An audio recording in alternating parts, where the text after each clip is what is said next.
this Saturday is going well so far. Thank you for tuning in. Let's hear the voice of my guest. His name is Olumide Kayode Omosebi. He is a lawyer and the CEO of Gnosis Help Initiative. Good morning, Olumide. Good morning. Good to see you. Good to see you too. How are you? How was your week? That's fantastic. Super week, though. I'm always afraid to ask you how your week was because of the line of work that you do, but it is well. We have a guest in the studio. Shall we be revealing our guest now? Shall we be revealing our guest later? Stay tuned to find out. All right, we're gonna keeping a little bit of suspense this Saturday morning, but she's very beautiful. Okay, so stay tuned to hear from her. All right, today's conversation, we're still continuing on the series, character traits to look out for, avoid when dating. Last week we talked about the stingy one, which I mean, a lot of people had a lot of things to say about it. What do you have to say, Olumide? You had a lot of interaction on the same topic during the weekend. Crazy. Wow.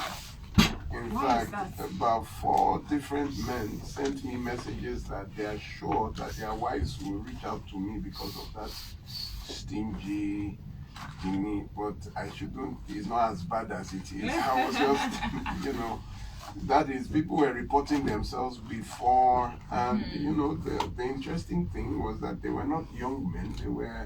They were older men. So it's I think it's a big problem, and I would just maybe talk about it for 2 minutes before we go into our topic for today. Interesting. I feel like one of the reasons stinginess is a problem is because for some, I don't want to say stinginess is relative because it really isn't, but different people have different meanings of stinginess. So someone that is actually prudent and wise with their finances, someone may consider them stingy, but they're actually not. Someone who is actually stingy may think he or she is being wise and prudent, but they're actually not being wise and prudent, they are being stingy. So there's a whole world between the two, yes, but how many people can clearly tell that difference? You have to always make excuses for yourself. They will say, well, I'm not that. But anyway, traits to avoid in relationships. I have identified over the years 7 major traits that the moment you see, these ones go without negotiation. There is no how do you put it? There is no method to contain. There is no therapy to these traits. The moment you see them in anyone you intend to settle down with or you're in a relationship with, please leave as in it's a full stop. The first trait is pride. The second is jealousy. The third is the hot-tempered. The fourth is the jobless or unemployable. The fifth is malice, the malicious ones, those that don't forgive easily. The sixth is the stingy, and the seventh is the liar. Now, we are talking, let me do a brief recap on what a stingy person is. A stingy person is someone who is reluctant to give. They do not give with their mind. Not that they don't have. You see, there is a difference. If you don't have, you can't give because you can't give what you don't have. But they have, but will not give. They are avert to giving. They find it very difficult to part with goods, items, or money.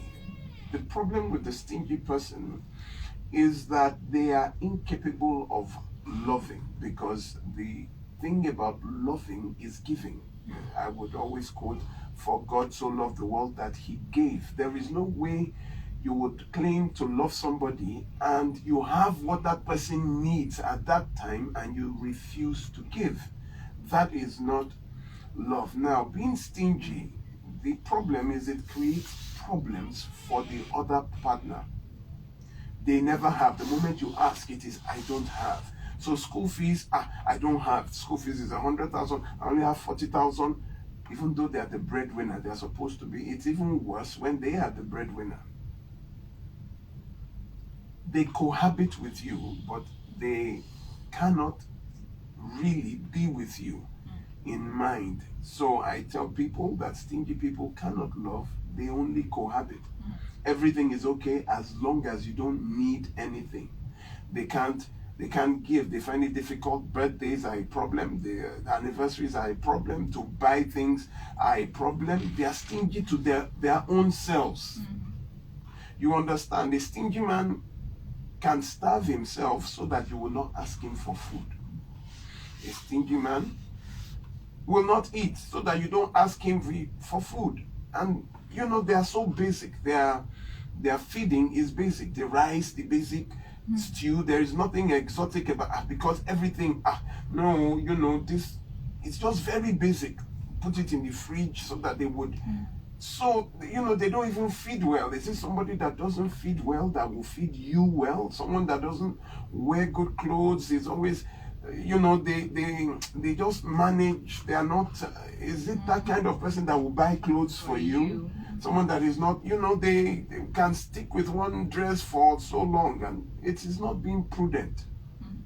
Prudence is not wasteful. That is the difference between stingy and prudent people. Don't waste. If you need 20,000, they will give you 20,000 on the dot. If you cook this food, everybody, no wastage. They are very careful, meticulous in spending. They cover the basics. They just don't believe in wastage. So that is the difference. That is how I would round up with. Then there's the emotional stinginess. That is people that hardly compliment people. You are there, you never show empathy or sympathy for your partner. You don't talk when they need your words, like, you know, your sympathy. You are not there. They keep quiet. And then there are the stingy lovers that, as long as they are satisfied, even in the sexual intercourse, they don't care whether the other party is, you know, they just, once they are okay, they turn and they sleep. It is frustration when you are with these kinds of people. You will keep complaining till kingdom come. The best thing for anybody is to leave a stingy person. Today we move very quickly to a brand new character called the hot-tempered one. That is someone who is hot-tempered. First of all, hot-tempered means someone who gets angry easily. That is quick-tempered. They get angry easily. Synonyms for hot-tempered are choleric, harsh, cranky, impatient, temperamental, touchy, fiery, irritable. They are very irritable. There was a time I think I qualified for that. I didn't know I would get cranky easily because I was at one point in my life I was very short. You know, they call them short man devils. Wow. So they attribute choleric natures first of all to short people. Wow. That you see, short people, they are very temperamental. That is why you have the slogan short man devil. But that is by the way. We also have some short people that are. I mean, just... to my listener who is, you know, quite down to earth, don't be offended. All right. No, it's just an observation over the years, not by me. Interesting. Though, but you know, hot-tempered people get angry easily. They have little control over their display of anger. They get angry at little things and they give full expression to their anger. There is little restraint with them, and that is the problem. They flare up at things they ought not flare up at. They just, simple things trigger them. It is very difficult to get into a constructive argument because they get emotional with a discussion. So everybody is careful because he can trigger. And once he triggers, you see, the shortest cut to domestic violence and abuse is to be with a hot-tempered person. They are abusive. If they cannot hit you with their fist, they hit you with their words. So I tell you, when you notice that someone is flagrant with their words, that is, they can say anything, they just talk anywhere, anytime, even when you are not in the mood, they just talk. They are abusive, they are hot-tempered. You need to leave these kinds of people alone. To the Christians, I will quickly quote a verse in the Bible, Proverbs 29:22. An angry man stirs up strife, and a furious man abounds in transgression. The thing about angry people and furious people is that they abound. As you are settling one problem, they have started another problem. They abound in transgression. There's always continuous, it just doesn't stop. Something would set them off again. Now, the issue here is that there is a mental health condition marked by frequent anger outbursts or aggression. It is called Intermittent Explosive Disorder. The acronym is IED. The funny thing is that there is an ordinance also called Improvised Explosive Device, which also has the acronym IED. So when your character has a synonym for that of an explosive device, it tells you that there is a problem. It is a mental disorder now, and it is called intermittent explosive disorder. This is when you have repeated sudden episodes of impulsive, aggressive, violent behavior, angry verbal outbursts, which, they react grossly out of proportion. It's not, you say kilagbe, as in, what did we do? What is your react? A simple thing is, driving along the road. You could, usually say in Nigeria, everybody goes crazy. Specifically. And you're like, are you crazy? Okay, that is it. Everybody, I think everybody just. But no, they will go ahead to park the car. They will go ahead to come down, come out of the car. It's just, and you see their wives in the car just saying, hey. Or you see their husbands in the car just saying, hey, honey, come into the, they get angry. Now, this is the issue. A lot of research has gone into the source of anger, as in, are people born angry? Is it that they are born with it, or is it that they grow into it? The problem with if they are born with it, that is, if it is something you are born with, means that you have no control over it.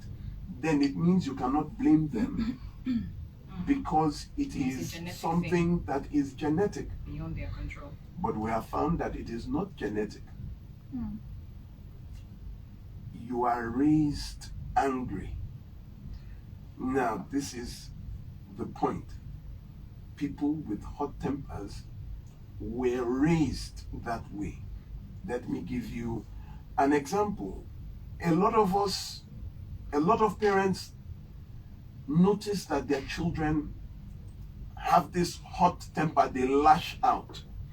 And instead of trying to check that, they start giving them ice cream to calm them down. If you do this, I'll give you chocolate. Okay, stop it, I'll buy you chocolate, Those are signs that we groom their abusive tendencies. When you see these kinds of things in a child, you are to take that. It is called instruction. It is called raising a child. Instead of offering them, now this is what happens. The child grows up with the mentality that to get this off my chest, that is so that I will not be angry and start breaking things, they have to give me something. Now, the mother is no longer there to give them chocolate or to give them money. I watched a movie, whenever the guy misbehaves, the father sends him money, and that is what he does it to get money. That's what he calms him down. Wow. Then some of us don't even notice that our children are always fighting in school.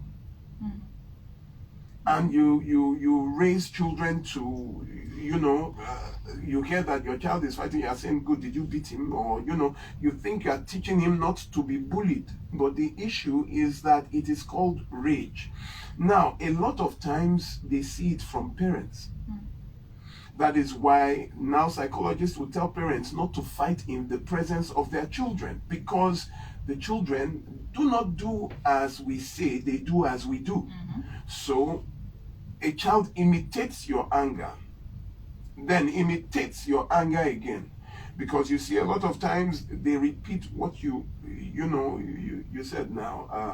There was a video of a child that was shrieking. The child was like 5 years old. He was just shouting, "Idiot, you this prostitute."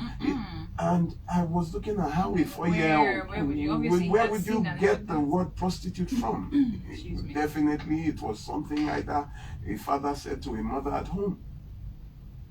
Where did he get it from? He was too young to know those words that he was using. Stupid man. He was too young.